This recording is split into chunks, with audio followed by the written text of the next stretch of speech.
beda ITP TOEFL dengan TOEFL Prediction Test? Let's check this out.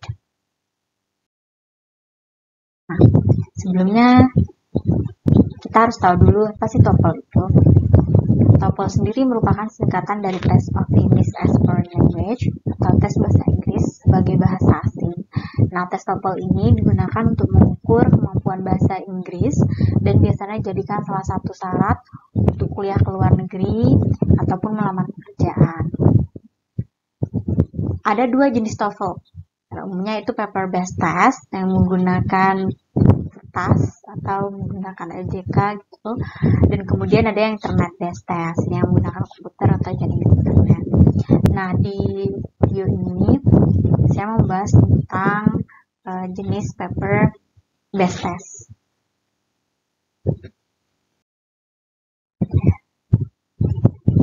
Nah, di Indonesia sendiri itu terdapat dua jenis paper-based test. Yang pertama adalah ITP, Institutional Testing Program, TOEFL, dan yang kedua adalah TOEFL Prediction Test. Nah, apa bedanya kedua TOEFL ini, yang ITP dan Prediction Test? Mungkin kita sering mendengar tentang Prediction Test ya, karena Prediction Test ini biasanya lembaga-lembaga khusus atau di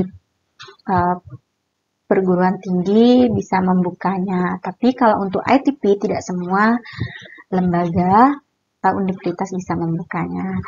Oke. Jadi kita bahas dulu yang pertama mengenai TOEFL Prediction Test. Sesuai dengan namanya, TOEFL Prediction Test itu merupakan prediksi atau perkiraan sehingga tingkat keukuran skornya tidaklah begitu valid. Dan sertifikatnya pun diterbitkan sendiri oleh lembaga penyelenggara tes prediction tersebut gitu. Jadi tes TOEFL Prediction hanya dapat digunakan sebagai evaluasi pembelajaran saja dan tidak dapat digunakan untuk keperluan lainnya. Biasanya soal-soal TOEFL Prediction Test ini merupakan soal daur ulang dari soal-soal TOEFL ITP atau dari buku-buku TOEFL seperti buku Barron dan Longman. Nah, jadi yang TOEFL yang mudah kita temukan itu TOEFL Prediction ya, karena dari namanya saja itu prediction, artinya dengan tes TOEFL Prediction ini kita prediksi kira-kira nanti berapa, seperti apa soalnya dan berapa skor kita ketika kita mengikuti TOEFL yang sebenarnya yaitu TOEFL ITP. Nah, jadi kalau prediction test tidak bisa digunakan untuk beasiswa luar negeri ataupun untuk melamar pekerjaan. Biasanya untuk kedua hal tersebut, HRD atau perekrut itu biasanya meminta TOEFL ITP. Nah, untuk bisa mengerjakan TOEFL ITP, ada baiknya juga kita mengambil tes TOEFL Prediction terlebih dahulu, kemudian mengambil kursus atau kelas TOEFL, baru nanti mengikuti TOEFL ITP, karena biasanya TOEFL ITP ini tingkat soalnya lebih sulit karena itu TOEFL yang sebenarnya. Nah, untuk prediction test biasanya juga ada sertifikat yang diberikan. Sertifikatnya juga berisi 3 kategori TOEFL, yaitu yang pertama adalah listening comprehension, structure and written expression, kemudian reading comprehension. Berikut ini saya berikan contoh sertifikatnya kayak gini ya. Biasanya di setiap lembaga itu punya bentuk sertifikatnya masing-masing. Tapi yang jelas di dalam sertifikat tersebut menjelaskan nilai-nilai yang kita dapatkan setelah mengikuti tes prediction TOEFL. Nah, kita ke ITP, Institutional Testing Program atau TOEFL. Berbeda dengan prediction test, ITP TOEFL ini secara resmi diselenggarakan oleh IIEF. IIEF ini adalah lembaga nirlaba Amerika Serikat di Jakarta sebagai country master distributor of ITP TOEFL, jadi lembaga resminya. Jadi sertifikat TOEFL ITP ini diterbitkan langsung dari ETS, English Testing System, Princeton, New Jersey, Amerika Serikat. Nah, Nah, selain untuk mengevaluasi kemampuan bahasa Inggris, ITV TOEFL seringkali juga digunakan untuk melamar beasiswa luar negeri, seperti misalnya Australian Award Scholarship, yang kita tahu ya, STUNET, Fulbright, ataupun Erasmus Mundus.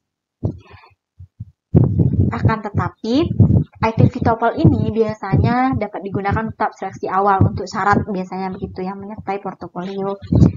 Setelah dinyatakan lolos oleh pihak pemberi beasiswa, biasanya pihak universitas akan selalu minta skor IBT gitu, Internet Based TOEFL. Nah, Internet Based TOEFL nanti kita bahas di video yang selanjutnya. Untuk kali ini kita membahas hanya paper based test. Kemudian, berapa sih biaya yang dikenakan untuk tes ITV TOEFL? Biasanya kalau tes ITV TOEFL itu adalah biayanya sekitar 35 US dollar. Nanti disesuaikan dengan rupiahnya di Indonesia. Nah, untuk mengikuti tes TOEFL ITP ini, biasanya universitas besar di Indonesia seperti Universitas Indonesia, UGM, itu sudah bekerja sama dengan ITS ya untuk mengadakan TOEFL ITP.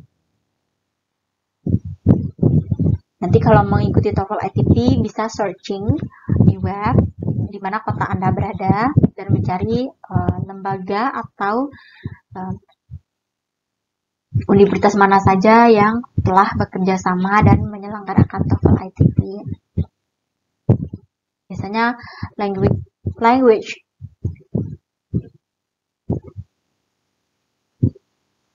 testing institusional atau LTI itu juga biasanya mengadakan TOEFL ITP. Nah, untuk ITV TOEFL, peserta ujian itu biasanya memperoleh sertifikat setelah ujian, biasanya 10 hari setelah ujian, nanti akan diberi sertifikat. Dengan kemampuan bahasa Inggrisnya sama seperti prediction test, jadi yang diuji juga listening comprehension, structure, dan written expression, kemudian reading comprehension. Nah, berikut contoh sertifikatnya, bisa dilihat di sini. Ini sertifikat asli ITV TOEFL ya, dari ITS, begini. Ya, yang langsung dari New York, New Jersey, Amerika Serikat. Jadi begini bentuk sertifikat asli ITP-nya. Nah, kemudian terdapat 3 jenis sertifikat tambahan lagi. Yang pertama Certificate of Achievement. Yang mendapatkan sertifikat tambahan ini adalah peserta ujian yang berhasil meraih skor tertentu. Berikut deskripsinya. Ada 3 jenis sertifikat yang diberikan. Yang pertama ada sertifikat berbentuk gold, kemudian silver, dan juga bronze. Nah, sertifikat gold ini diberikan untuk yang skor TOEFL ITP-nya itu di atas 627. Nah, sedangkan silver diberikan kepada tester yang nilai tesnya di atas 543. Kemudian untuk yang bronze certificate itu diberikan untuk yang skornya di atas 460, dan untuk yang basic sendiri yang nilainya di bawah 337 atau lebih besar sama dengan 337 itu hanya mendapatkan satu sertifikat yang tadi,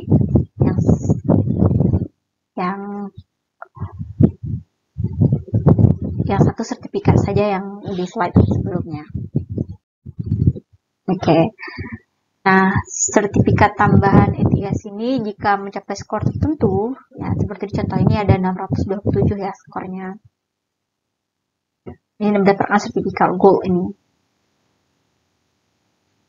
Ini namanya sertifikat of achievement. Nanti yang bisa digunakan ketika ingin melamar beasiswa luar negeri atau melamar pekerjaan atau melanjutkan ke pendidikan yang jauh lebih tinggi.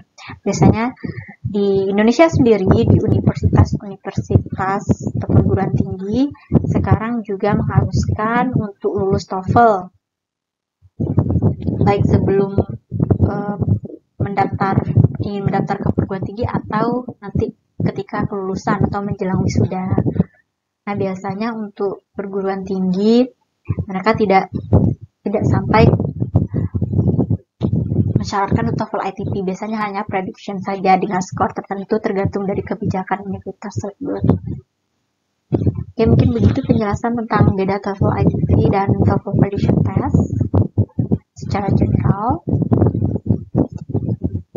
Thank you.